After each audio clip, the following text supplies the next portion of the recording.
Dans Peter Pan, le capitaine Crochet et Monsieur Darling sont souvent joués par le même acteur. Mais est-ce vraiment une coïncidence? Et oui, que ce soit Jason Isaac dans le film de 2003 ou la voix de Hans Conried dans la version animée de Disney de 1953, les deux personnages sont à chaque fois joués par le même acteur. Alors, est-ce seulement un pur hasard ou une sorte de tradition? Parce que quand on revient dans le passé, eh bien, il semble que cette tendance remonte déjà à la toute première pièce de théâtre Peter Pan et Wendy qui avait été mise en scène par James M. Barrie, l'auteur de Peter Pan. Et d'ailleurs, à la base, eh bien, ce n'était pas du tout prévu. Le capitaine Crochet devait être en effet joué par la comédienne qui jouait Mrs. Darling. Mais Gérard Dumorier, qui interprétait Monsieur Darling, eh bien, a convaincu Barry de les laisser jouer aussi Crochet. Alors, par la suite, ils ont peut-être tout simplement voulu juste faire un clin d'œil à la pièce originelle. Vous en pensez quoi, vous? Certains pensent aussi qu'une signification plus symbolique se cache derrière tout ça. Monsieur Darling et le capitaine Crochet partageant tous deux plusieurs points communs. Et oui, quand on y pense, déjà ils représentent une forme d'autorité. Monsieur Darling dans la sphère familiale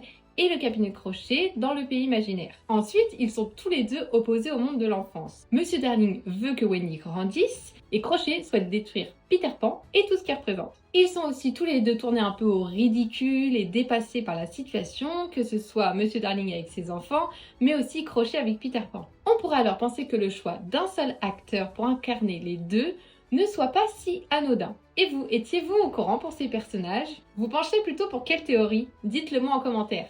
Et n'hésitez pas à vous abonner pour d'autres vidéos dans ce genre.